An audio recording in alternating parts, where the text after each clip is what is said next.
नाजरीन, खबरें अब तफसील से।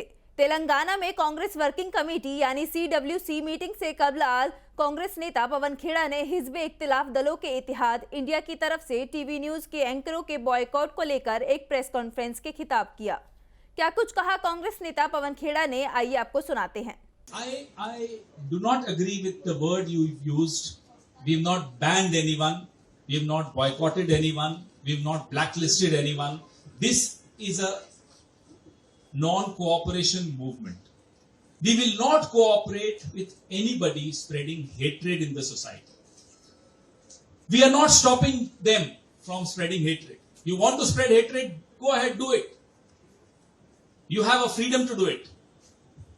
We also have a freedom not to be partners in that crime. They are not our enemies. We do not hate any of these friends of ours in the media. They may have their compulsions. And nothing is permanent. If tomorrow they realize that what they were doing is not good for India, not good for the society, believe me, we are all together in this. We'll again start attending their shows. So do not call it a ban. Hindi में इसको हम सविनय अवज्ञा कह सकते हैं, इसको हम असहयोग आंदोलन कह सकते हैं। हम तो गांधीवादी तरीकों से सिर्फ अपने आप को उस रास्ते से अलग कर रहे हैं। अगर मैं एक रास्ते पे रोज चलता हूं और कोई मुझ पर कचरा फेंकता रहता है तो मैं अपना रास्ता बदलने की स्वतंत्रता रखता हूं। मैं सिर्फ वो स्वतंत्रता को एक्सरसाइज कर रहा हूं, उसके अलावा और कुछ नहीं कर रहा। तमाम दलों ने जो कि इंडिया अलायंस का हिस्सा है, उन सब ने सर्वसम्मति से माना कि ये रास्ता हमें अपना बदलना होगा। इस रास्ते पे चलकर हम इस पाप का भागीदार नहीं बनेंगे। इसलिए इसको आप बैन मत कहिए, इसको आप बॉयकॉट मत कहिए, इसको आप ब्लैकलिस्ट मत कहिए। ये सविनय अवज्ञा है। जमीयत उलेमा हिंद की ब्रांच जमीयत ओपन स्कूल ने नई दिल्ली दफ्तर में शानदार नताइज के हुसूल में अहम किरदार अदा करने के लिए मदरसे के हुक्काम, तलबा और अमले की कोशिशों को तस्लीम करने के लिए एक पुरवकार तकरीब का इनेकाद किया। इस तकरीब की मेज़बानी JUH के सदर मौलाना महमूद असद मदनी ने की। इसके अलावा national institute of open school की चेयरपर्सन प्रोफेसर सरोज शर्मा इस तकरीब में मेहमान खुसूसी के तौर पर मौजूद रहीं। तकरीब से खिताब करते हुए जमीयत उलेमा हिंद के सदर महमूद मदनी ने कहा, जदीद दौर तेजी से बदल रहा है और नई टेक्नोलॉजी तेजी से आ रही है। इसलिए मदारिस के तलबा को ऐसे आलात और इल्म से लैस करने की ज़रूरत महसूस की गई है जो उन्हें जदीद दुनिया के मसाइल से निपटने में मदद कर सके और वे चुनौतियों का बहादुरी से मुकाबला कर सकें। असम के वजीर आला हेमंत बिस्व शर्मा ने जबलपुर में MP के साबिक CM कमलनाथ को लेकर एक बड़ा बयान दिया। CM हेमंत बिस्व शर्मा ने मीडिया से बात करते हुए कहा कि कांग्रेस लीडर कमलनाथ से ज्यादा थका हुआ चेहरा दुनिया में और किसका होगा। मैं कमलनाथ को बचपन से जानता हूं, वह बिल्कुल थके हुए हैं। लोगों का कोई ये प्रॉब्लम नहीं है कि कौन कितना समय मुख्यमंत्री बने। लोगों का प्रॉब्लम है विकास कितना हुआ है। अभी तो हम देश से चाहता हूँ प्रधानमंत्री मोदी जी 25 साल भी प्रधानमंत्री रहे, तो ये सेहरा कितना साल रहे, सेहरा ऊपर का ऊपर कूद हुआ है। मेरा नहीं लगता आम जनता का ये क्वेश्चन है। आम जनता का यही क्वेश्चन है कि लाडली बहन का पैसा 10 तारीख अकाउंट में आया कि नहीं, हमारा कृषक सम्मान निधि जमा हुआ है कि नहीं, रास्ता बना है कि नहीं। ये सब तो कांग्रेस वाला मामला है। तो कांग्रेस के जो अभी कमलनाथ जी में तो उनको बचपन से उनसे थका हुआ सेहरा दुनिया में और कौन सा है। आप अगर शिवराज जी और कमलनाथ जी को एक मंच में खड़ा कर दे, मैं तो बचपन से कमलनाथ जी को जानता हूँ, वो तो पूरा थका हुआ है। अभी अभी एक कांग्रेस का महानुभव गया था असम में, मुझको मिला था, मैं नाम आपको पर्सनली बता देता हूँ।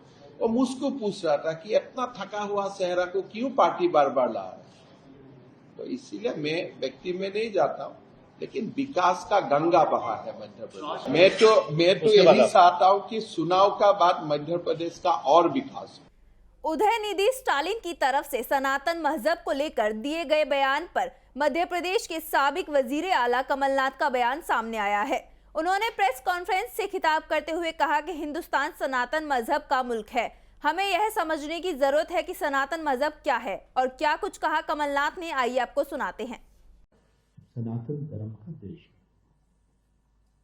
और सनातन धर्म क्या कहता है, ये हमें समझने की बात है।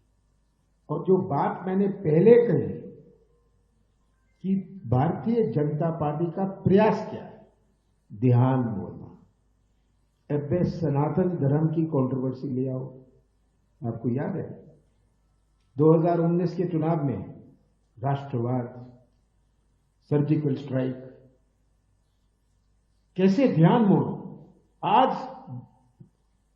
भारतीय जनता पार्टी का प्रयास है कि कैसे एजेंडा को बदल दो, चर्चा को बदल दो, लोगों का ध्यान मोड़ दो।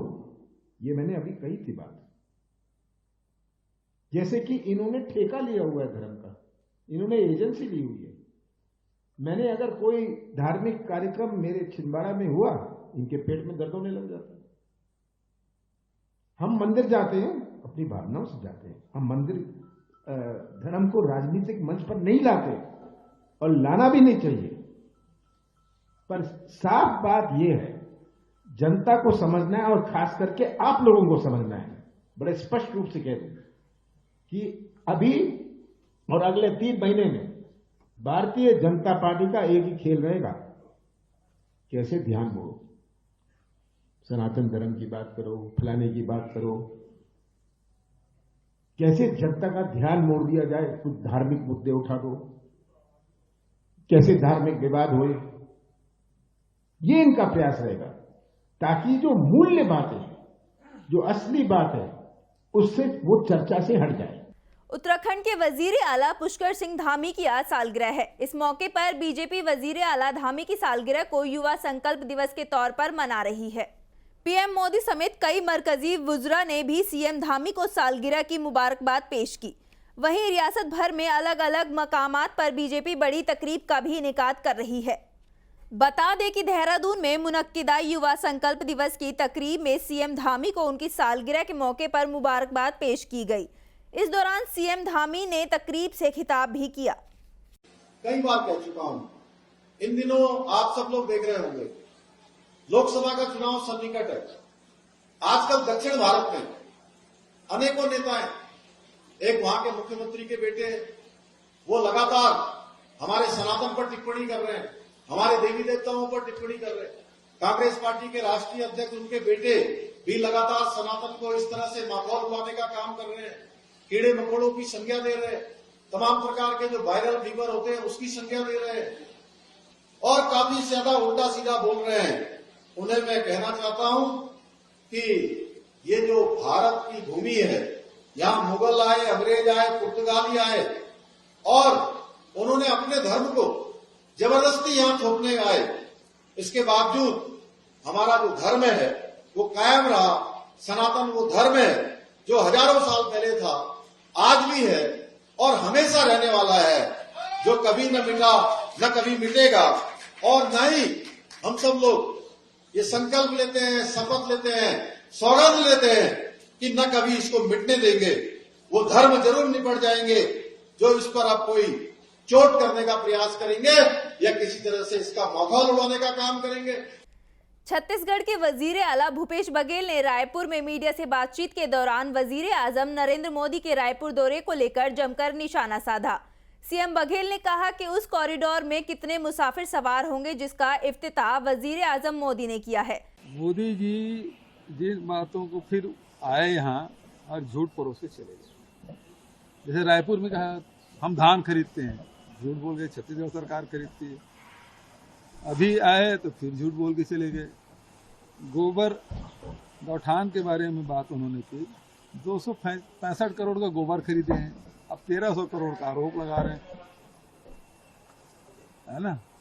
तो इनका अब विभिन्न मंचों में खुद प्रधानमंत्री जी तारीफ कर चुके हैं, नीति आयोग में तारीफ कर चुके हैं, उस बैठक में तारीफ की, हम लोग सब सारे मुख्यमंत्री उपस्थित थे। ये आरोप लगाने के अलावा क्या है? अभी जो कॉरिडोर का उद्घाटन किए हैं, कितने यात्री उसमें चढ़ेंगे भाई? ये सब वो अडानी के लिए सब करने आए हैं, उसकी खदान के लिए प्लान भी खरीदेंगे, खदान भी खरीदेंगे। वो ACCL का खदान दिया ना अभी, उसी रायगढ़ जिले में गारेपेल में, हमें तो दिए हैं। तो ये केवल झूठ बोलने का काम कर रहे हैं और अफवाह फैलाने का काम कर रहे हैं। प्रधानमंत्री जैसे पद में बैठे हैं और झूठ बोल के जाए, ये तो आश्चर्य की बात है।